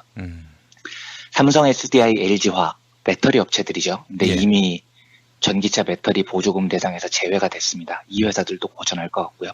관광, 유통 하여튼 전방위적으로 경제에 굉장히 큰 압력이 될 것 같습니다. 근데 제가 일단 하나 전제하고 싶은 거는요. 저는 중국의 저런 태도에 대해서 전혀 긍정하지 않습니다. 그러니까 저는 정확히 말씀드리면 중국이라는 나라를 매우 싫어해요. 그리고 기본적으로 저는 민주주의가 안 돼 있는 나라를 혐오합니다. 예전에 그 2008년인가요? 그 베이징 올림픽 성화봉송을 세계 각 나라의 인권운동가들이 반대한 적이 있었어요. 그 티베트 독립에 대한 탄압을 멈추라는 시위였는데 우리나라에서도 당연히 있었고요. 그런데 시청 앞에 중국 유학생들이 다 기어 나와가지고 보도 블록을 깨고 막 던지는 겁니다. 우리 인권운동가들한테요. 중국 성화봉송 반대하지 말라는 거죠. 그리고 얘네들이 웃긴 게 스패너를 당시에 들고 나왔어요. 스패너요? 스패너로, 스패너. 흉기 아니에요, 흉기. 그렇죠. 어쩌겠다는 겁니까? 그걸 들고 나와서. 남의 나라 수도 한복판에서요. 적어도 한국에 유학을 왔을 정도면 중국에서도 지식인 계층 이야기를 듣는 사람들일 텐데. 남의 나라 수도 한복판에서 스패너를 들고 시위를 벌인다는 저 싸가지 없는 발상이 저는 너무나 안심합니다. 그래서 저는 중국이 만약에 미국을 등가하는 세계적인 강국이 되면 그 세상도 정말 끔찍할 것 같아요. 제가 자주 하는 말이 행성 하나에 또라이는 한 나라씩만 있자 제발. 미국 저거 하나라도 충분하다. 둘은 힘들다. 제가 이런 말 되게 자주 하거든요. 그래서 일단 중국의 저런 본성이 매우 또라이적이다라는 걸 전제로 하고 말씀을 드리겠습니다. 그런데 이번 사태에서 압도적인 또라이는 중국보다도 단연코 박근혜, 황교안, 유일호 이 정권입니다. 왜냐하면 중국의 저 태도는요. 너무나 예측이 가능했기 때문입니다. 그러니까 무역 보복이 없었을 것이다. 이렇게 진짜로 황교안, 유일호, 박근혜가 생각했다면 그건 말이 되질 않아요. 걔네들도 알고 있었다니까요. 그런데 뻥을 친 거죠, 국민들한테요. 왜 중국의 무역 보복을 몰랐다는 게 말이 안 되냐면 저건 중국이 수십 년째 이어져온 경제 무역 전략입니다. 그리고 중국은 저 무역 전략을 만천하에 공포를 하고 다닙니다. 제가 과거에 한번 게임 이론을 소개해드리면서 tit-for-tat 이런 게임 전략을 소개해드린 적이 있었는데요. 이게 눈에는 눈, 이에는 이 이런 전략이죠. 그래서 이 tit-for-tat 전략이 실제로 상대가 있는 게임을 진행을 해보면 제일 효율적인 성적을 나타낸다는 말씀도 드렸습니다. 그런데 이 tit-for-tat 전략의 핵심은 뭐냐면 상대가 협조하면 나는 반드시 협조하고 상대가 배신하면 나는 반드시 보복한다. 이건데 이 전략의 효용성은 내가 이 tit-for-tat을 사용한다는 것을 만천하에 알릴 때 생기는 겁니다. 상대가 알게 하는 거예요. 너 배신하면 내가 반드시 보복한다. 너 반면에 협조하면 내가 반드시 보상해준다. 이걸 상대가 알게 하는 게 이 전략의 핵심이거든요. 근데 실제로 중국의 외교 전략을 보면은요, 수십 년 동안 중국의 경제 외교는 두 용어로 요약이 됩니다. 제가 하나하나씩은 다 과거에 소개해드린 적이 있는데요. 하나는 이경촉정이라는 말입니다. 다른 하나는 달라이라마 이펙트라는 겁니다. 이건 다 한 번씩 말씀을 드린 것이어서 짧게만 말씀드리겠습니다. 이경촉정은 뭐냐면 경제적 접근을 통해서 정치적 목적을 달성한다. 이런 뜻입니다. 이게 전 세계가 다 알고 있는 중국의 전략이에요. 실제로 중국은 자기들의 정책을 이경촉정이라고 공언을 합니다. 즉 정치적으로 중국을 배신하지 않으면 중국은 경제적으로는 남에게 다 퍼준다는 겁니다. 반면에 미국은 어떠냐면 미국은 이경촉정이 아니고 중국에서는 미국을 이무촉정이라고 부릅니다. 그러니까 무력을 통해서 정치적 목적을 달성한다는 거죠. 그러니까 말 안 들으면 두들겨 팬다라는 게 미국의 기본 방침이고 그래서 거기에 굴복하는 나라들이 많이 생기는 거죠. 반면에 중국은 확고한 이경촉정입니다. 협조만 해주면 경제적으로 퍼준다 이거죠. 그러면 3자 입장에서 누구 편을 들고 싶겠습니까? 중국 편을 들고 싶겠습니까? 미국 편을 들고 싶겠습니까? 당연히 중국 편을 들고 싶은 겁니다. 왜냐하면 야, 협조하면 내가 돈 줄게 하는 나라하고 협조 안 하면 죽여버린다 이런 나라하고 둘 중 누구를 선택하겠냐. 네, 당연히 이경촉정 쪽을 선택하죠. 그래서 중국의 이경촉정 정책은 자기 편을 늘리는 놀라운 역할을 해낸 겁니다. 중국이 소련이 붕괴된 이후에 약 20년 만에 소련의 대체제가 돼서 압도적인 국제사회의 지위를 얻어내서 미국의 대항마가 된 건 바로 이 이경촉정 정책 덕분이었습니다. 실제로 아프리카를 대표하는 경제학자 담비사 모요라는 사람이 있는데요. 이 담비사 모요 같은 경우는 미국이나 서방사회의 원조를 아프리카는 걷어차버려라. 아프리카의 유일한 벗은 중국뿐이다. 이렇게 이야기할 정도입니다. 그리고 실제로 아프리카에 가보면 중국이 짱이죠. 중국은 정말 헌신적으로 아프리카에 퍼져요. 그러니까 아프리카가 미국하고 적당한 거리만 둬도 중국은 경제적으로 아낌없이 퍼주는 전략을 고수를 해왔던 겁니다. 또 한 가지요. 제가 여러 번 말씀드렸던 달라이라마 이펙트라는 거요. 독일 경제학자들의 분석인데요. 159개 나라를 조사를 했더니 어떤 나라 정치 지도자가 달라이라마를 만나기만 해도 중국은 바로 보복에 들어가서 그 나라의 중국 수출이 8.5에서 16.9%나 감소한다. 뭐 이런 연구 결과라는 겁니다.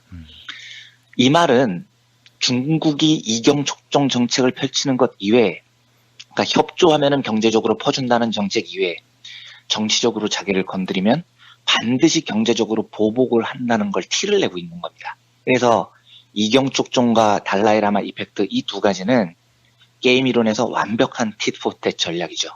협조해, 보상해줄게.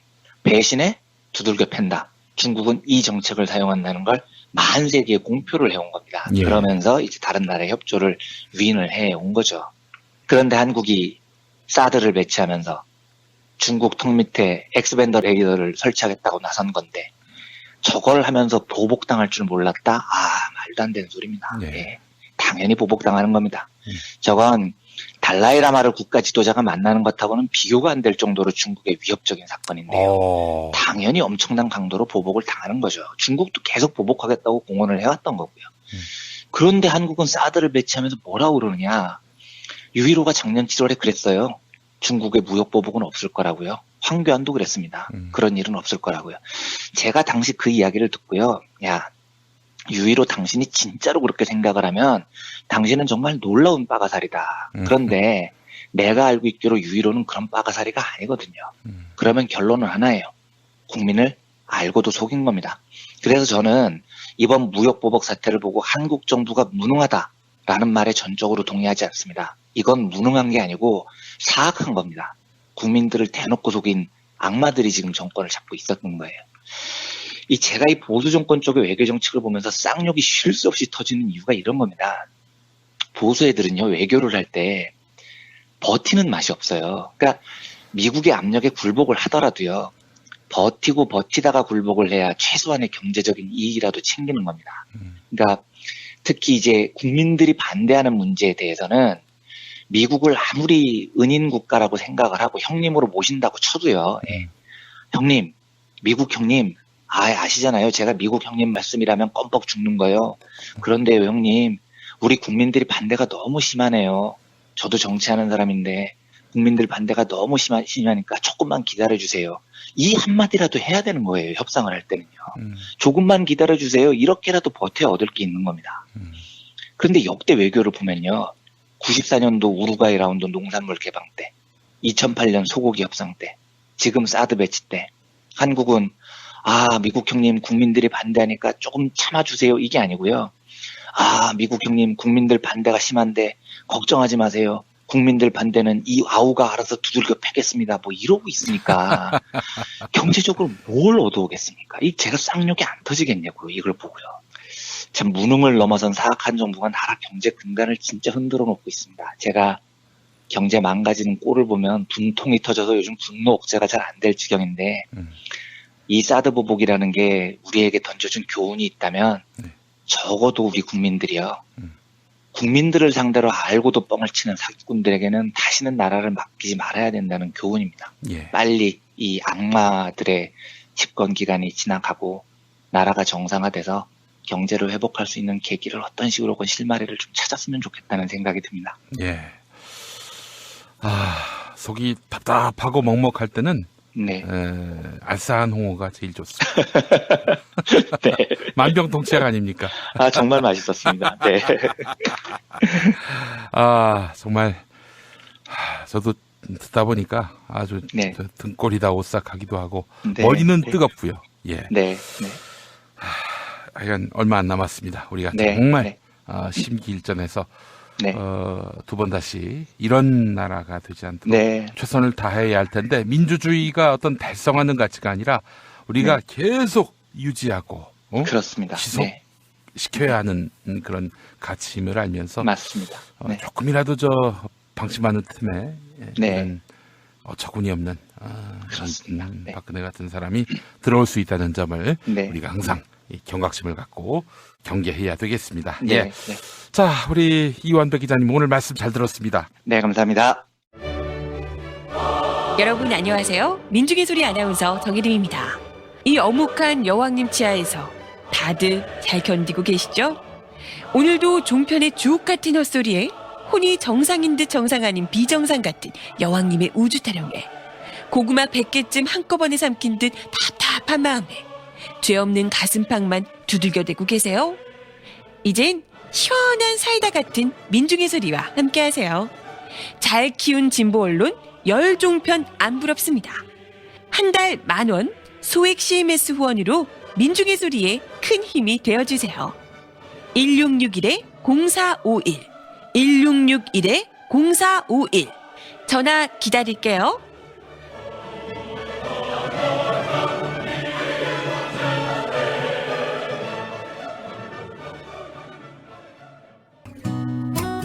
안녕하세요.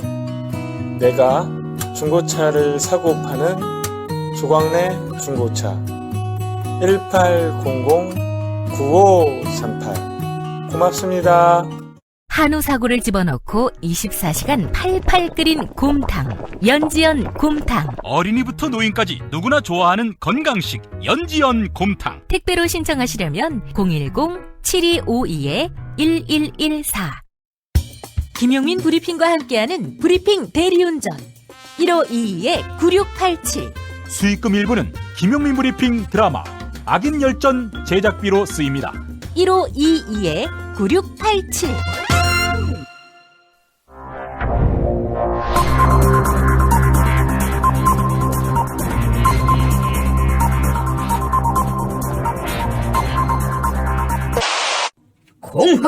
논평, 자신에 대한 재판이 잘 진행되고 있는지 확인하기 위해 헌법재판소를 사찰하신 강박적 양심의 소유자 박근혜 동지께서는 사드 보복을 노골화하고 있는 중국 국가주석 시진핑에 대한 강도 높은 국가적 중대 조치를 취하실 계획을 표명하시고 구체적인 공격 방침을 제시하시었다. 경애하는 박근혜 동지의 단호한 결심은 내정 간섭자 시진핑에 대한 격한 분노의 표시다. 시진핑은 사드 보복의 일환으로 중국 여행사들의 한국 여행 상품 판매를 금지시켰다. 그러나 한국인들 모두가 박근혜 동지의 생일을 외면할 때에도 중국의 박근혜 동지 팬클럽 근해리연맹은 생일 선물을 보내오지 않았던가. 한국산 비대 수입을 거부한 데 이어 박근혜 동지를 보기 위해 한국을 찾은 중국인들의 관광을 막는 것은 박 동지를 참을 수 없이 모독하고 우롱하고 천추의 한이 될 망동의 다름 아니며 초절한 대가를 자초할 악수 중에 최악수의 다름 아니다. 또한 시진핑은 중국 롯데마트가 소방법을 안 지켰다며 영업정지 조치를 내렸다. 그러나 한국법도 잘 지키지 않아 한국에서도 불매운동에 시달리는 롯데를 얼토당토 않게 중국 소방법을 핑계로 괴롭히는 것은 한반도 사드에 대한 내정 간섭을 노골화하는 것으로서 박근혜 동지에 대한 체질적인 거부감과 적개심을 확연하게 드러내는 것으로서 추호도 용납 못할 포악무도한 도발 행위에 다름 아니다. 이제라도 시진핑은 박근혜 동지를 찾아가 참회의 눈물을 흘리며 중앙재난안전대책본부에 돌진했다는 누명을 쓰고 있는 취재 기자꼴만은 나지 않게 해달라고 이 말을 땅에 찍고 반성해야 할 것이다. 만약 거절할 시에는 박근혜 동지의 치솟는 분노와 경천 동지의 탄압의 불벼락을 피할 수 없게 될 것이다. 김용민 브리핑이 선정한 오늘의 칼럼은 김보협 한겨레 디지털 에디터의 개헌은 당신들의 놀잇감이 아니답니다. 길고 긴 학창시절 왜 헌법을 제대로 공부할 기회가 없었을까? 언제 무슨 일로 헌법을 고쳤다거나 국민의 권리보다는 의무를 앞세운 사실을 달달 외웠지. 하나의 문장으로 이루어진 헌법 전문에 오롯이 새겨진 대한민국의 정체성과 시대 정신은 제대로 배우지 못했다. 특히 유신 헌법을 제외하곤 헌법이 만들어진 1948년부터 현행 헌법까지 단 한 번도 바뀌지 않은 대한민국은 민주공화국이다. 대한민국의 주권은 국민에게 있고 모든 권력은 국민으로부터 나온다가 어떤 의미인지, 왜 선거 때를 빼고는 아무 힘이 없어 보이는 국민에게만 권력이 있고 무소불위의 권력을 행사해온 국가기관에는 권한밖에 없다고 표현하는지 가르쳐주는 사람이 없었다. 개헌을 하게 된다면 주권자의 한 사람으로서 두 가지를 제안할 생각이다. 직접 민주주의적인 요소가 추가됐으면 한다. 그렇다고 직접 민주주의를 하자는 것은 아니다. 상식을 가진 국민 대부분이 청와대에서 농성 중인 대통령 박근혜 씨가 법에 따라 처벌받기를, 특검이 연장돼 그 막중한 책무를 마무리 짓기를 바라는데 왜 정세균 국회의장이나 황교안 국무총리 입만 바라보아야 하는가? 지방자치단체장은 소환할 수 있는데 왜 대통령이나 국회의원은 그리 못하는가? 주권자의 얼마 이상이 원하는 법안은 어느 정당이, 어느 상임위가 꼴통 의원 몇몇이 가로막더라도 본회의에 직권 상정되는 법은 왜 없는가? 또 하나, 의무 교육을 이수한 사람이라면 누구나 이해할 수 있게 쉽고 간결하게 쓰였으면 좋겠다. 광장의 언어에 가깝게 말이다. 그리고 어떻게 살 것인가를 한 번쯤 진지하게 고민하는 중등교육 과정의 한 학기 정도 헌법에 대해 고민하고 상상하는 시간을 갖기를 희망한다. 헌법이 시민들의 삶에 가깝게 다가오도록. 네, 김용민 브리핑 일부를 모두 마칩니다. 여러분 감사합니다.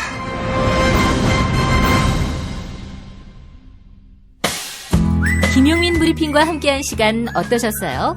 다음 시간에도 보다 바르고 알차며 즐거운 정보로 여러분을 찾아가겠습니다. 팟캐스트 포털 팟빵에서 다운로드하기, 구독하기, 별점 주기, 댓글 달기로 응원해주세요. 잊지 마세요. 다운로드하기, 구독하기, 별점 주기, 댓글 달기.